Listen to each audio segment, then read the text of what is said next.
Sobat Spensa, kembali lagi di podcast Spensa. Spend your time with podcast. Halo teman-teman, kembali lagi bersama aku, Safa. Nah teman-teman, kali ini kita kedatangan narasumber yang gak kalah hebat dari narasumber-narasumber sebelumnya nih. Yaitu salah satu guru berprestasi di SMP Negeri 1 Sragen. Selamat pagi Bu Woro. Selamat pagi Dek Safa. Oke teman-teman, jadi Bu Woro ini adalah guru matematika di SMP Negeri 1 Sragen. Nah, Ibu, saya mau tanya-tanya seputar perlombaan yang Ibu ikutin kemarin nih. Nah, sepertinya langsung lanjut ke pertanyaan yang pertama ya teman-teman. Boleh? Ya, kemarin kan Ibu baru saja meraih medali perak dalam ajang OGM atau Olimpiade Guru Matematika. Juara 3 guru berprestasi di Sragen Award dan juara harapan 2 lomba membatik ya. Lomba desain batik. Oh, desain batik ya. Oke, bagaimana proses Ibu dalam meraih juara-juara tersebut, Ibu? Wah, prosesnya ya. Iya. Karena ada 3 perlombaan mungkin sedikit lama, tapi nggak apa-apa nanti Bu Woro jelaskan secara singkat saja. Iya. Yang pertama Bu Woro ikuti itu lomba Olimpiade Guru Matematika. Untuk prosesnya sendiri sebenarnya ini sudah awal tahun kemarin sekitar bulan Maret.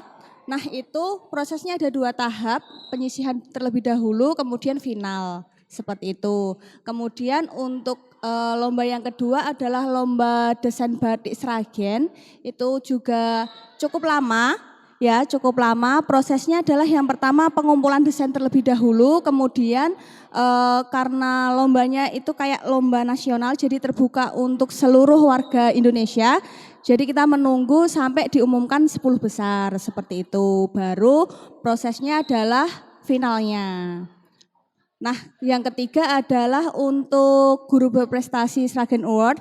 Itu prosesnya cukup singkat, sangat singkat, bahkan sampai gedebak-gedebuk sana sini.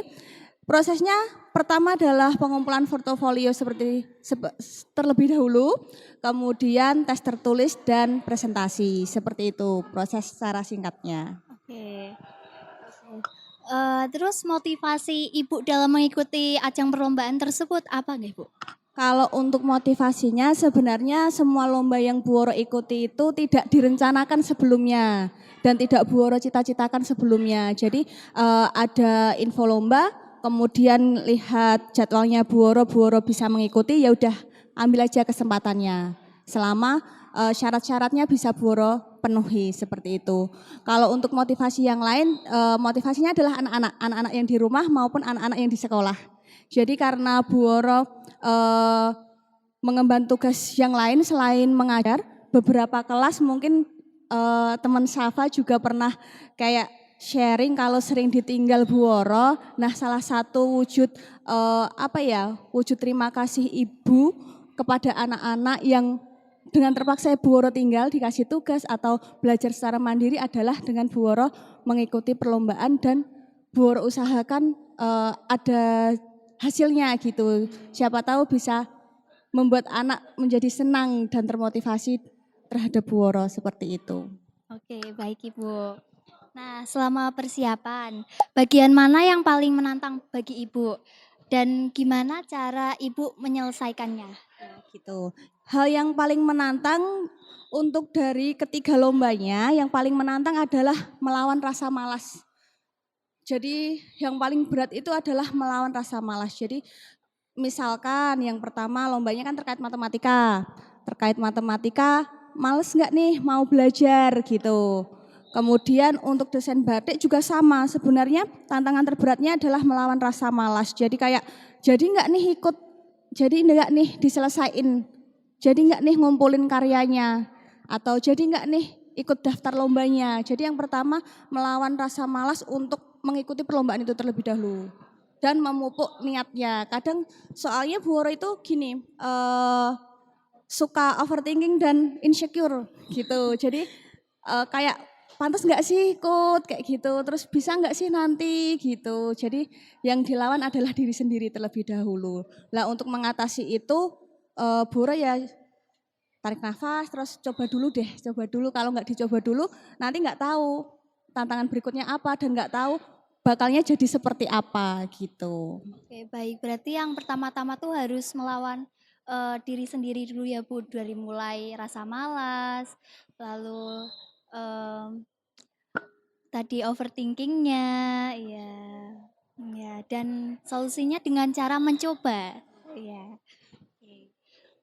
Kan Ibu ini juga berprofesi sebagai guru di SMP Negeri 1 nih Bu. Nah, bagaimana cara mengatur waktu Ibu dalam mengikuti persiapan hingga cara apa? Cara mengajar Ibu di kelas. Kalau untuk mengatur waktu, ya mau tidak mau dalam satu waktu Bu Oro harus mengerjakan berbagai macam tugas atau kegiatan. Memang harus seperti itu dan diatur jadwalnya. Misalkan kita harus punya target, target kalau misalkan hari ini tugas mengajarnya harus disiapkan dulu. Kemudian besok harus selesai tugas yang lain yang di sekolah. Baru nanti fokus persiapan untuk lombanya seperti itu. Kemudian juga dilihat apakah lomba itu menabrak atau berbarengan dengan kegiatan lain di tugas ibu seperti itu. Ya, dalam perjalanan lomba, apakah ada momen yang paling berkesan atau bahkan mengubah cara pandang Ibu sebagai pendidik?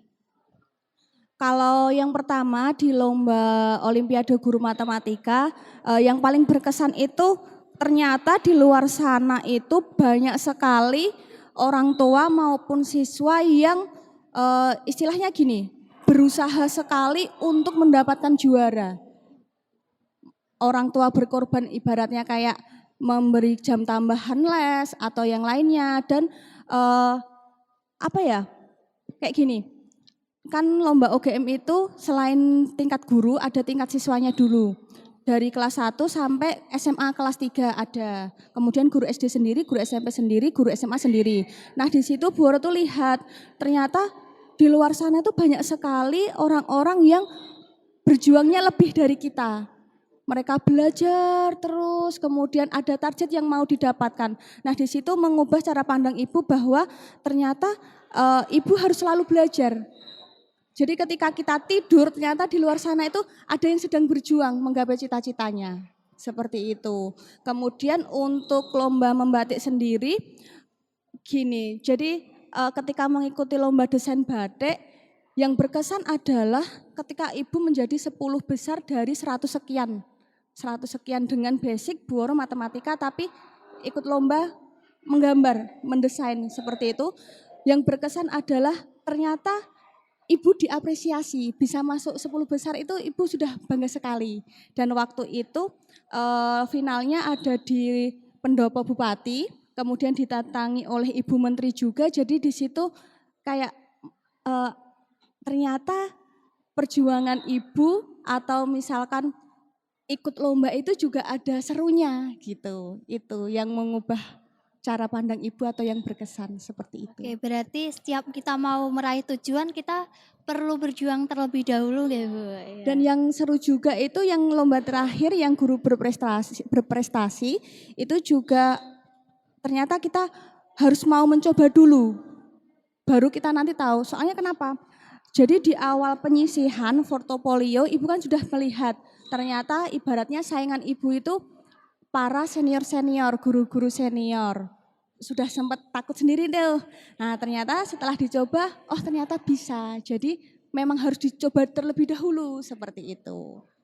Baik, maupun kita takut tetap harus mencoba ya. Ya dicoba dulu, nanti misalkan hasilnya tidak sesuai dengan harapan atau memang gagal terlebih dahulu nggak apa-apa. Itu masih dalam proses kita belajar, jadi nggak apa-apa, gagal tidak apa-apa.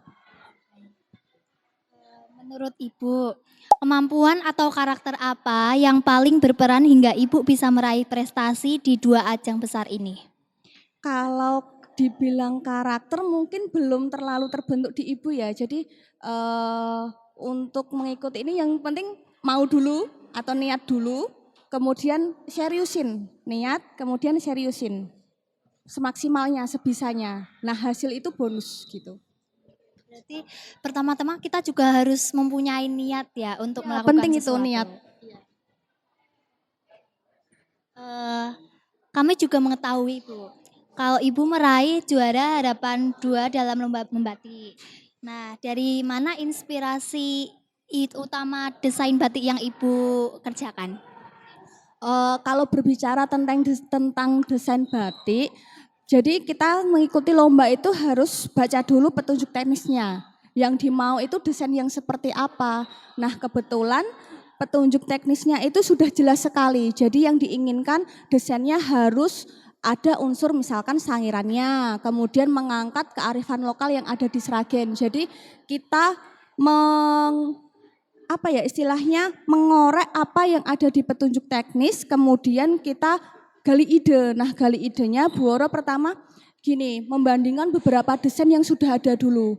Bu Woro search desain-desain batik yang pernah juara, kemudian Bu Woro ibaratnya simpulkan desain yang seperti apa yang kemungkinan masuk atau menang seperti itu, kemudian Bu Woro cari unsurnya dulu. Jadi yang mau diangkat apa? Jadi harus ditulis poin-poinnya dulu, kemudian diganti dengan unsur apa, baru merangkai di desainnya seperti itu. Berarti untuk cari referensi seperti itu bisa lewat internet seperti itu. Ya, Bu? untuk kemarin memang Boro hanya ibaratnya kajiannya lewat artikel-artikel yang ada di internet maupun desain-desain yang sudah berkembang di internet. Seperti itu. Apakah ada filosofi atau makna khusus yang ingin Ibu sampaikan melalui batik tersebut? Tentu pasti harus ada filosofi atau makna yang ingin disampaikan lewat desain batik ya. Nah, waktu itu Bu Woro juga memanfaatkan AI untuk Bu Woro ajak diskusi. Nah, nama apa yang sekiranya unik, kemudian menarik dan memikat perhatian juri. Nah, di situ ternyata perkembangan teknologi kan sudah berkembang sangat pesat. Nah, Bu Woro dibantu tuh sama AI untuk memberi nama dari desain Ibu. Jadi di situ Ibu ceritakan, Ibu punya desain, ada unsur ini, kemudian kira-kira nama apa yang cocok dan maknanya apa. Itu dikasih pilihannya sama AI, kemudian Bu Woro pilih dan Bu Woro ibaratnya simpulkan sendiri mana yang cocok dan makna apa yang paling ibaratnya kayak to the point tapi sesuai dengan yang diinginkan para juri seperti itu. Nah, perlu mungkin sedikit sharing saja. Jadi batik Ibu itu namanya batik Gading Panguripan. Panguripan. Nah, sepertinya dari nama itu menarik Panguripan. Berarti kan kayak memberi kehidupan seperti itu. Mungkin Sangiran sebagai warisan dunia itu merupakan apa ya? Kekayaan yang paling berharga di Sragen yang juga menghidupi rakyatnya tentunya seperti itu. Baik, berarti dari desain batik yang Ibu buat itu terdapat makna yang mendalam seperti itu ya, Bu. Oke. Proses pembuatan desain batik itu sendiri kira-kira memakan berapa waktu, Bu? Waktu itu kalau tidak salah Bu Woro hanya punya waktu seminggu dari Bu Woro dapat informasi lomba sampai pengumpulan desainnya. Waktu seminggu itu karena ada tanggung jawab di sekolah juga, Bu Woro hanya mendesain selama 2 malam. Jadi memang Bu Woro harus memanfaatkan waktu di luar jam sekolah. Jadi ketika di rumah malam Bu Woro bangun, menggali ide dulu, kemudian dikonstruksi sebagai desain seperti itu. Untuk mendesainnya 2 hari, kemudian untuk waktu dari mulai pengumpulan sampai penjurian yang masuk final, kalau nggak salah 104 atau 100 sekian yang kategori umum dan mahasiswa itu diambil 10 saja. Nah, Bu Woro juga nggak menyangka kalau desain Bu Woro masuk di 10 besar seperti itu. Kemudian ini yang paling unik adalah jadi ternyata ketika mendesain Bu Woro itu tidak memikirkan proses berikutnya. Dalam artian ternyata batik itu ketika sudah dibuat kan punya tingkat kesulitan sendiri-sendiri. Mungkin kamu angkatan pernah membatik nggak yang pas P5? Pernah. Ya, pernah ya membatik ya. Iya. Kalau nggak salah di sekolah kita waktu itu Bu Woro jadi salah satu fasilitatornya. Kan motif itu sangat berpengaruh terhadap proses. Motif yang rumit tentu prosesnya akan lama. Motif yang mudah akan semakin singkat. Nah, Bu Woro ketika mendesain itu tidak memikirkan nanti dibikinnya akan sulit atau tidak. Nah ternyata dosennya Bu Woro itu yang namanya orang matematika dan nggak sengaja juga dosennya itu kayak koordinat kartesius tahu. Jadi kayak kotak-kotak. Oh iya. Nah kotak-kotak itu sedangkan kalau di batik tulis kan lama. Kotak-kotak kecil-kecil seperti itu. Jadi itu diberi waktu sebulan untuk dijadiin kain dan dijahit menjadi busana. Jadi proses secara keseluruhan sampai jadi baju itu 3 bulan. Oke, Gitu. baik. Berarti cukup lama nggih Bu buat Lama. membuat desain batik itu. Setelah meraih berbagai prestasi baik di OGM, lalu di Sragen Award maupun lomba membatik, dampak apa yang Ibu rasakan untuk diri sendiri maupun sekolah? Bicara dampak, kalau dampaknya apa ya? Kalau yang pertama OGM itu dampak nyata untuk Bu Woro sendiri seneng sih, dampak seneng ya. Jadi cerita sedikit, Bu Woro itu dari bangku TK belum lomba sih, SD lah. SD sampai kuliah, setiap lomba matematika tidak pernah juara. Nah baru kemarin itu Bu Woro juara, jadi dampaknya adalah ternyata selama masih ada kesempatan dan kita ambil, kita masih punya peluang itu, kayak gitu. Kemudian dampak yang lainnya kalau untuk guru berprestasi jadi punya kesempatan untuk mengikuti pelatihan-pelatihan yang diadakan dinas maupun dinas yang lainnya seperti itu. Kalau untuk membatik sendiri untuk dampak langsung ke Bu Woro belum ada, ya sudah selesai lomba, sudah belum ada tindak lanjut lagi seperti itu. Kalau untuk sekolah apa ya? Semoga anak-anak juga ikut seneng lah kalau gurunya berprestasi. Minimal seneng, kalau bangga mungkin belum terlalu membanggakan ya Bu Woro gitu. Harus berusaha lagi gitu. Berarti walaupun di sebelumnya kita pernah gagal, kita harus tetap mencoba dan jangan menyia-nyiakan kesempatan ya Bu. Siapa tahu nanti di kemudian hari kita bisa mendapatkan juara. Nah, dari pengalaman Ibu mengikuti kompetisi ini, hal apa yang menurut Ibu seharusnya lebih banyak diketahui oleh para guru dan generasi pendidik berikutnya? Kalau menurut Bu Woro ya, dari lomba-lomba yang Bu Woro ikuti, yang perlu anak-anak perlu ketahui adalah ternyata ketika kamu berusaha lebih dari temanmu, ibaratnya temanmu tidur kamu belajar, itu akan apa ya, menghasilkan sesuatu yang kamu tidak akan menduganya. Jadi berprestasi itu seru, berprestasi itu menguntungkan, dan berprestasi itu apa ya, pokoknya yang positif lah, seru pokoknya gitu. Sudah sampai ke pertanyaan yang terakhir nih Bu. Enggak apa-apa. Ya, apa pesan atau motivasi yang ingin Ibu sampaikan untuk para guru dan siswa yang ingin mengikuti jejak berprestasi Ibu? Mungkin pesannya untuk siswa saja, karena untuk guru mungkin ibu juga termasuk yang masih perlu belajar atau junior. Jadi pesannya Bu Woro khususkan untuk anak-anakku tersayang, anak-anak Spensa maupun siswa-siswi di luar sana yang dengerin podcast kita ya. Jadi pesannya adalah apapun itu selama baik lakukanlah dengan semaksimalnya. Kemudian jika ada kesempatan lomba selama kamu bisa, kamu harus mencobanya. Coba dulu, gagal nggak apa-apa, yang penting dicoba dulu, nanti kamu akan tahu dan akan istilahnya dapat evaluasi. Kalau nggak dicoba dulu kita nggak akan tahu. Dan selain nggak tahu prosesnya bagaimana, kita juga nggak akan tahu kelemahan dan kelebihan kita itu di mana. Jadi jangan takut mencoba dan terus berjuang. Gitu. Sudah gak terasa nih Bu, udah di penghujung podcast hari ini. Makasih banyak buat Bu Woro yang sudah mau kita tanya-tanyain. Dan semoga motivasi yang Ibu Woro berikan tadi bisa kalian terapkan ya teman-teman. Sekian podcast kita kali ini. Sampai jumpa di podcast selanjutnya. Terima kasih.